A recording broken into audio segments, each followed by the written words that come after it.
Hotel में आके मुझसे पूछता है कि मैं कौन।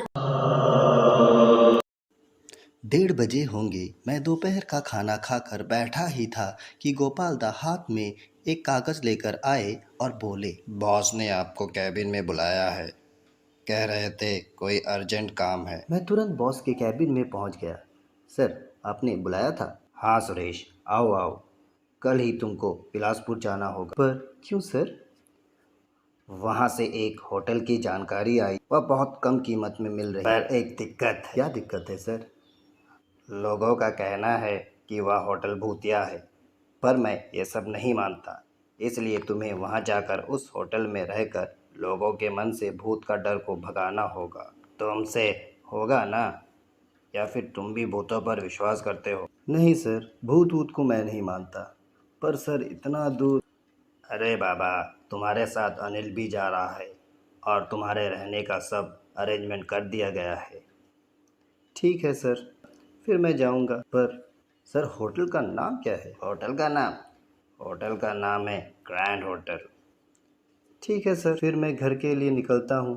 पैकिंग वगैरह भी तो करना होगा। अगले दिन शाम के 3 बजे मैं और अनिल ट्रेन में चढ़ गए। ज़रा साइड देंगे? ये मेरी सीट है। हाँ हाँ, बैठिए। अनिल भी पास वाले बोगी में जाकर बैठ गया। ट्रेन तेज़ गति से चलने लगी। आप कहाँ जा रहे हो? मैं तो बिलासपुर जा रहा हूँ। अरे, मैं भी बिलासपुर जा रहा हूँ। पर बिलासपुर में किसके वहाँ जा रहे हो? वो क्या नाम था? हाँ हाँ, ग्रैंड होटल। क्या कहा? कौन सी होटल? ग्रैंड होटल क्यों? क्या हो गया? पर वो होटल तो भूतिया है। हाँ हाँ, वही देखने जा रहा हूँ। देखते हैं कितने भूत मिलते हैं। अरे भाई साहब, ऐसा मत कहिए। वह होटल सचमुच बहुत खतरनाक। क्या भाई साहब, आज के ज़माने में ये कैसी बातें कर रहे हैं आप? मैं ये भूत वूत पर विश्वास नहीं करता। आप विश्वास करें या ना करें, मेरा कर्तव्य है आपको आगाह करना। और हो सके तो उस होटल से दूर ही रहिएगा। मैंने बात को और आगे नहीं बढ़ाया। करीब रात के 8 बजे हम बिलासपुर स्टेशन पहुंच गए। हम दोनों होटल जाने के लिए गाड़ी ढूंढने लगे। भाई साहब, ग्रैंड होटल जाओगे? नहीं, मैं उस तरफ नहीं जाऊंगा। हमने कई गाड़ी से पूछा पर कोई भी वहां जाने को तैयार नहीं हो रहा था। अनिल, अब क्या किया जाए? इतनी रात को हम अब कहाँ जाएंगे? तभी ट्रेन में जो व्यक्ति मेरे पास की सीट में बैठा हुआ था वह वहाँ पहुँच जा। भाई साहब, इतनी रात को कोई भी उस तरफ नहीं जाएगा। अगर आपको ऐतराज़ ना हो तो आज रात आप दोनों मेरे घर रह सकते हैं। इसमें ऐतराज़ वाली कौन सी बात है? आप तो हमारे लिए भगवान का रूप लेके आए हैं। हम फिर उनके साथ उनके घर की तरफ निकल पड़े। अगले दिन सुबह होते ही हम होटल के लिए निकल गए। करीब आधे घंटे के बाद हम होटल पहुंच। होटल में हमारे लिए सब पहले से इंतज़ाम था। आइए, आप लोगों के लिए रूम तैयार है और सुबह का नाश्ता भी तैयार है। हम नाश्ता करने के लिए बैठ गए। आप लोगों का नाम क्या है? मेरा नाम गोपाल है और ये रघु है। आप लोग भी तो हमारे साथ रहेंगे ना? हाँ साहब, हम दिन भर तो आपके साथ रहेंगे, पर रात को हम यहाँ नहीं रुक पाएंगे। पर क्यों? माफ़ कीजिएगा सर, पर रात को हम नहीं रुकेंगे। फिर हमें रात का खाना कहाँ से मिलेगा?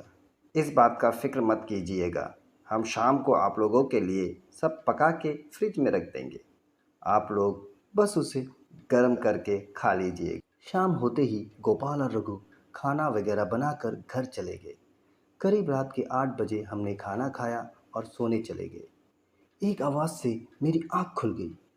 मैंने घड़ी की तरफ देखा तो रात के 1:30 बज रहे थे। अनिल, अनिल, अनिल उठो। क्या हुआ सर? इतनी रात को क्यों बुला रहे हो? अरे, बाहर कुछ आवाज़ आ रही है। हमने खिड़की से नीचे देखा। एक लड़की होटल के बाहर एक बेंच में बैठी हुई थी। अरे, इतनी रात को ये लड़की यहाँ क्या कर रही है? चलो नीचे जाकर देखते हैं। नहीं सर, इतनी रात को नीचे जाना सही नहीं रहेगा। पता नहीं यह लड़की क्या है। क्या है? क्या है क्या मतलब? लड़की है और मुसीबत में है, नहीं तो इतनी रात को यहाँ क्या करेगी? चलो चलो। अरे सुनिए, इतनी रात को आप यहाँ क्या कर रही हो? कोई जवाब नहीं मिला तो मैंने दोबारा पूछा, क्या हुआ आपको? आप कौन हैं?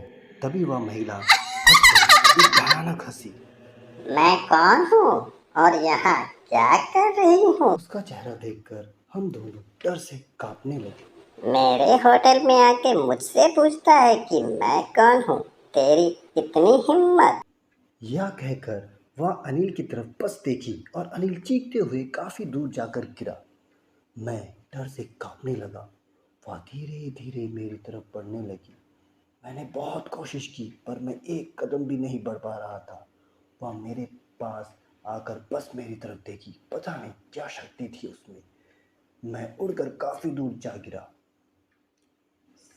सर, मुझे बचाइए सर, मैं मरना नहीं चाहता।